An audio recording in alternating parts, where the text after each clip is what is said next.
Ladies and gentlemen, thank you so much for tuning in with me. As always, I am your host, Smitty, here back with another one, man. And today, on the 2-year anniversary of Daily Dimensions, I want to present to you something that we have been working hard on, me and my team. We're presenting to you a series we are calling A Love Letter to Black Men.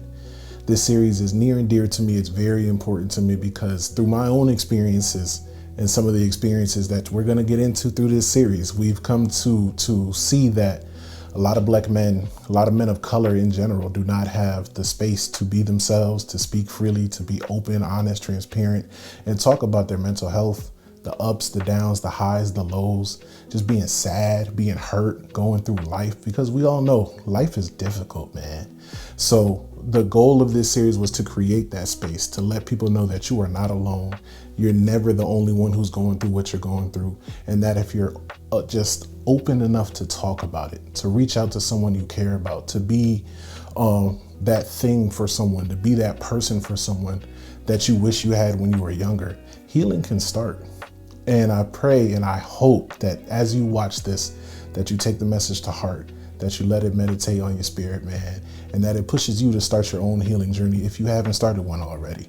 If you ever need anything from me, if I can be a resource to you or point you in the right direction, tap in with me. It's Daily Dimensions on every platform.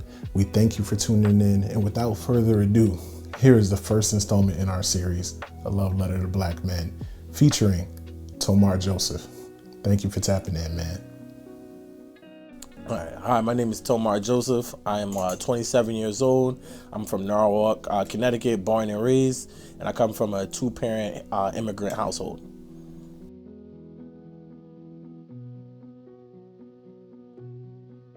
To me, mental health means a multitude of things. For one, it's those little childhood triggers that you've had, and those battles that you've had as a youth, as a child.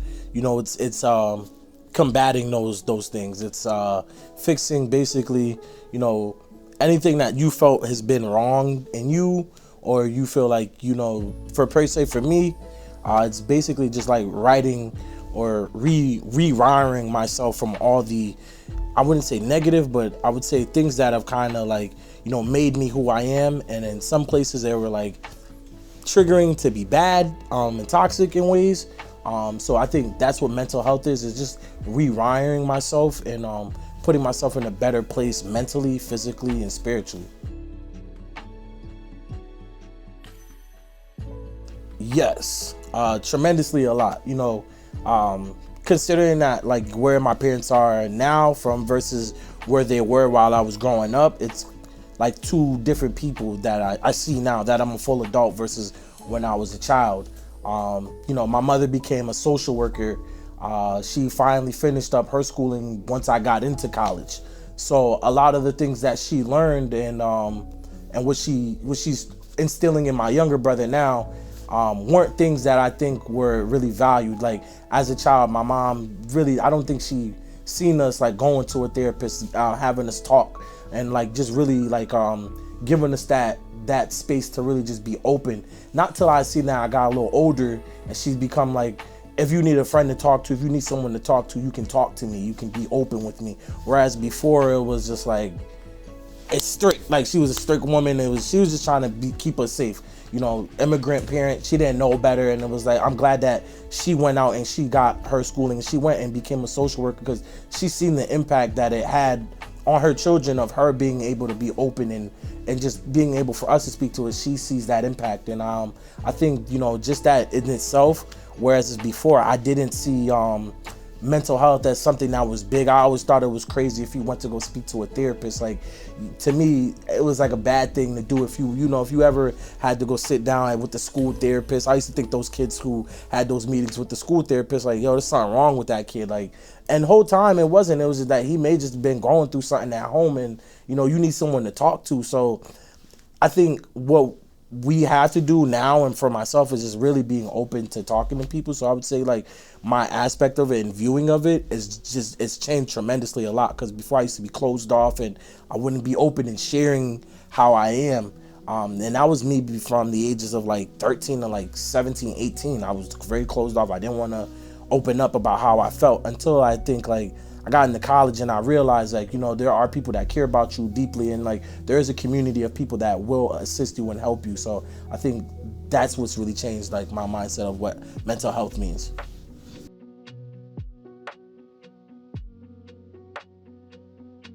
Yeah, I would say my support community has become my mother, my friend Andrick, my friend Mark, and my girlfriend, and my therapist. I think those four or five people have really seen me from when I was like really at my lowest points. Especially my boys, my two boys, they've seen me when I was really down and out, really in the dark depression state. Like when I was just like, I didn't want to do nothing. It was just like literally I was almost about to let my life go to waste, where I just didn't care about nothing. It was just, I was in a dark, deep space. And then told one of my boy Mark, he came to me, he was like, yo, maybe you should go speak to a therapist. My mom also said it to me, you should go speak to a therapist. Like, there may be things that you don't want to talk to me about, and you may not think that I care about, or just I can't assist you in those points. Maybe you need to go speak to someone. So I think those four people, and especially my girlfriend now, she's big on therapy. She's big on like just letting out anything that's like enabling you to be a better person. You got to figure out a way to become a better person. You can't let things from yesterday dictate today and tomorrow. So I think just with her letting me know, like, hey, it's okay for you to go see a therapist and not being judged. And I think that's a lot of things that we find to be like a problem. We're scared to be judged with letting people know that we're in therapy or we're seeking for a therapist. I think that's a real big important factor of having that support community. So with them, and then my therapist is giving me the knowledge and tools to, build myself up and teach me that, there's things that you've gone through, that's not the end of the world. Like, people go through these things too. Like, you're not the only one who faces these challenges. So I would say, like, just those people that are like in my corner, and my father as well. I've gotten actually closer to my father as I've gotten older. Cause I see, like, dude he worked his tail off all the time. So it's like, he couldn't understand like what it means to like be like, someone of a mental state where having the capacity to care about like feelings and shit. That man was taking care of 4 kids, car payments, mortgage, college. Like, granted, none of my brothers, we got scholarships on like athletic scholarships. So my dad had to help pay for us to go to school. And as one thing I see, like, I'm thinking about my own mental health, but I never took a second to think about his mental health and what he's going through at these times. Like, where it's like, yo, you're really a provider, a breadwinner for this household. He can't get sick and miss a day of work. He can't like get like injured at work. Like, I'm like, it's certain things that he's just gone through, and I see him for him. And it's like, I think that in itself has kind of made shape like my mindset as well.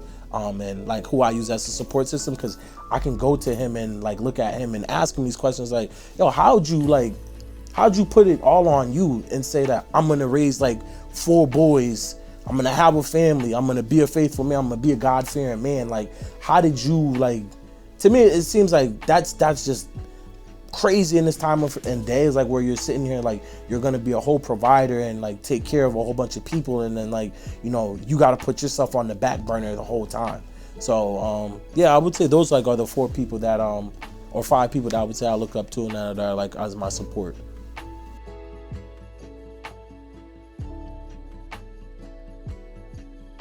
Yeah, so as a kid, like if I ever felt like any type of anxiety or any type of just stress, anything was going on, like I felt down. I knew from like, cause I played football like my whole childhood. So I always knew like, oh, don't worry about it. I'm gonna get this off in practice. I'm gonna be able to smash somebody. Like, it's gonna be okay. Like, I was gonna be able to, just be me and in that aspect of playing sports. But as like an adult, so I'll give you 2 examples. So once I stopped playing football, I actually gravitated towards smoking marijuana. It wasn't like it was a good relationship with smoking marijuana. It was just like, all right, now I'm becoming a dope fiend. Like, I hate to say it, but like I was always overly smoking because I was trying to just like, put whatever I was feeling, like that anxiety, that depression, I was trying to put that on the back end and not feel it. So I would just overly indulge in just smoking weed. And then now is just like, I think what I've learned to do is if I'm feeling any type of anxiety, any type of like depression wave coming on, it's just, I do a breathing exercise. Whereas I'll sit down and I'll do a breathing exercise where it's like, all right, chill out. I'll do 5 deep breaths where I'll take 5 10-second breaths, just really deep breathing, and just then do 10 seconds of release. And do that about 5 times. And I've learned that, you know, and my girlfriend showed me that strategy as well.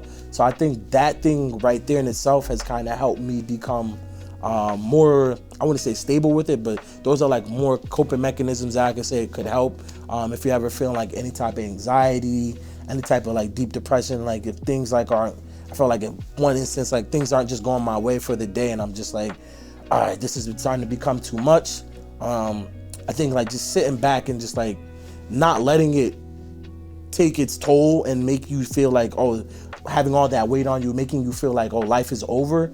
But it's like, nah, just take a second just to breathe, cope with it, understand like, you know, what went wrong if something did go wrong, or just try to take a second to realize what's going on, what around you is making you feel some type of way. What I've learned is also sometimes it's like the type of clothing you wear. So for me, it's like, I know I can't wear certain shirts and it sounds crazy, but it's like certain materials, like for me, it's like certain cotton shirts. I don't know why, I just started learning this, but like some shirts that I'll put on will make me feel like some type of anxiety, or it'll make me feel like just a little bit antsy, and I gotta learn like, all right, this shirt is like, it's not the shirt, or it may just be the material, but sometimes it's things like that where it's like you just gotta learn yourself and learn your body, because sometimes your body is telling you like this doesn't feel right for a reason. So it's like I think things like that as well. Yeah.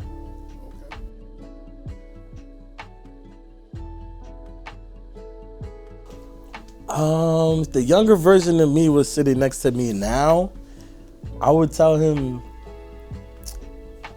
open up more.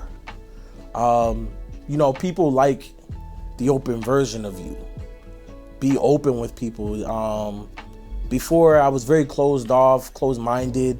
A lot of mindsets that I had were just based off of how I was raised, and like, you know, what like my family and my parents told me I was supposed to like, and what my friends told me I was supposed to like, or like I was kind of like a follower. It was like, you know, kind of set your own trail. I see now that what I do now is like, I do a lot of things. Either I introduce my friends to it, or I'm introducing my girlfriend to it, or I'm introducing myself to it. I'll go try new things. So I would say just be more open-minded. Don't be so closed-minded to things. Don't let you know, the little things bother you. I used to be so reactive, and sometimes I'm still working on that, where it's like, you know, I used to be a little firecracker. Any little thing that could set me off, if you try me, I'm setting it off, like it's on go. But I think now that I think like a lot of my friends said it, like, yo, you've calmed down a lot, like you're not so reactive with things, you're not so quick to just jump at shit, like.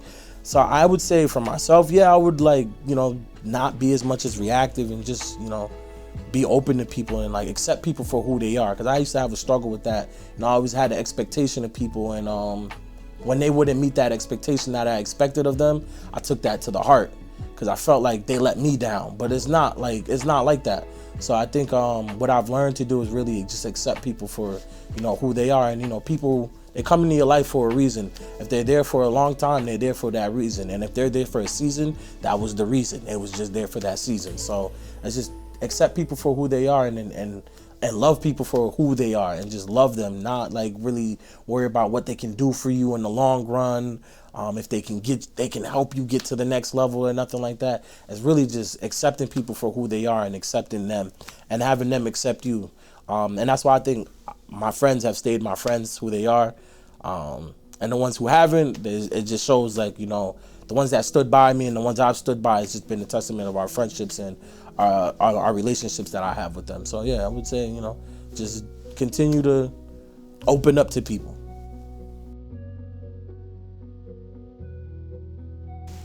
So for me, healing looks like, you know, personally right now, I think I'm in like a healing state. Personally, I think because, you know, I feel like I'm in a healing state just because personal things in my life are starting like to align because of the work that I've been doing. You know, with me being more clear mentally, I kind of slowed down with smoking weed. You know, I've been speaking more with my therapist. My relationships with my siblings have gotten better. I would say like my relationship with even my parents have gotten a little bit better. My relationship with my girlfriend is better. My relationships with my friends are better. So I think right now, like personally right now, I'm in that healing state. So right now, where I'm at as personally in my personal life, I would say, yeah, this is healing for me because I'm not so antsy anymore. You know, when I do feel anxiety spikes, or I do start to feel like, you know, I may get depressed, or I can kind of feel it coming before it comes, and I know what to do to stop it from like fully taking a full swing at me, and it takes like a whole giant wave and puts me under. So I would say those things I've been able to, you know, just help myself with, and you know, just speaking with my therapist, her giving me the insight that I need. Yeah, this is kind of what like a healing stage is like. And it's like, it's crazy because when you're in therapy, you don't think that you're healing, but you're actually healing while you're in therapy. So I would say, you know, going to therapy, doing the work, that's in healing from all those like past childhood traumas and just issues that I've ever had. Right now is like where I'm at, and I'm in that healing state.